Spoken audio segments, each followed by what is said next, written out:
આજે આપણે ધોરણ 7 નો યોજક તંત્ર દુર્લભ એ પાઠના અનુસંધાને આપણે પકડતો રજૂ કરી રહ્યા છીએ. તો એમાં આપણે બધા તો શાંતિથી સાંભળજો. એક જંગલ હતું, જોરદાર મોટું જંગલ હતું. જંગલની અંદર ઘણા બધા પ્રાણીઓ, પક્ષીઓ બધા રહેતા હતા. અલગ અલગ, જેમ કે ઊંટ, પોપટ, બગલો, કૂતરો, શિયાળ, બધા શાંતિથી સૌ હળીમળીને રહેતા હતા. એમાં ઊંટ જે હતો એનો સ્વભાવ થોડો વિચિત્ર હતો. એ બધાના વાંક જોતો. એક દિવસ જંગલમાં ફરતો ફરતો જતો રહ્યો હતો. ત્યાં રસ્તામાં એને એક પોપટ જોવા મળ્યો. પોપટની સામે જોયું અને બોલ્યો, હા, પોપટ તો સરસ છે, પણ બાકી એની ચાંચ જે છે એ વાંકી છે. એટલે એને અવગુણ દેખાયો. પછી ધીમે ધીમે તે આગળ ચાલ્યો. એના પછી ધીમે ધીમે રસ્તામાં આગળ જતો હતો. ત્યાં એને એક કૂતરો દેખાયો. કૂતરો જોયો એટલે એને એવું લાગ્યું કે આની તો પૂંછડી વાંકી છે.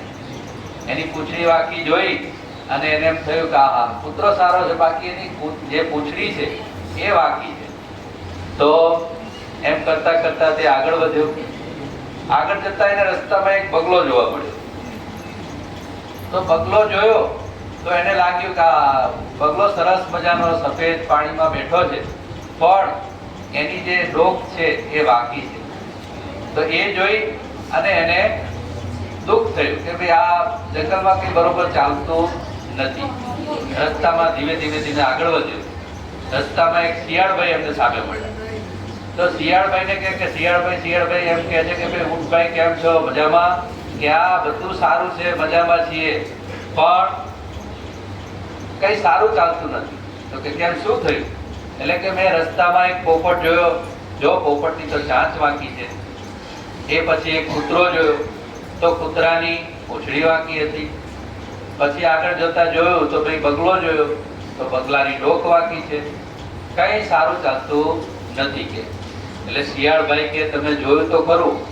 તમે શું જોયું? કે પેલા પોપટ જોયો હતો ને, તો કે પોપટની ચાંચ વાંકી છે, પરંતુ તે માણસોની ભાષા બોલી શકે. એના પછી તમે જોયો કૂતરો જોયો તો કૂતરાને પૂંછડી વાંકી છે, પરંતુ એની જે સ્વામી ભક્તિ છે, એની વફાદારી છે, આખી દુનિયામાં પ્રચલિત છે. એના પછી તમે શું જોયું? બગલો જોયો. એને તમે ડોક વાંકી જોઈ, પણ એનો જે ગુણ જે છે એ તમે જોયો. એની ડોક વાંકી હોવા છતાં પણ એનું જે ધ્યાન જે છે એ કેન્દ્રિત કરવાની જે છે એ બહુ સરસ પ્રચલિત છે. એનું જે ધ્યાન જે છે એ બહુ સારી રીતે ધરી શકે છે. તો દરેક માણસોના તમે અવગુણ જોયા, પણ તમે કોઈના ગુણ જોયા.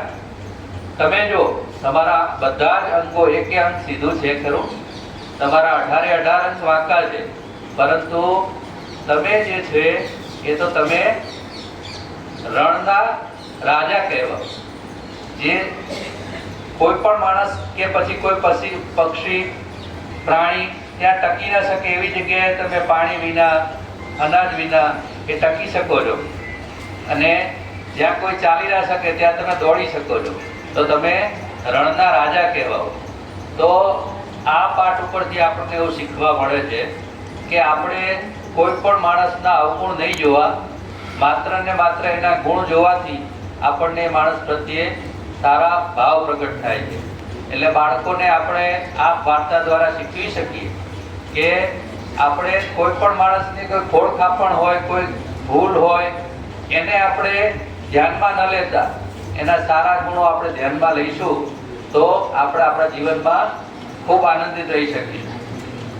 Thank you.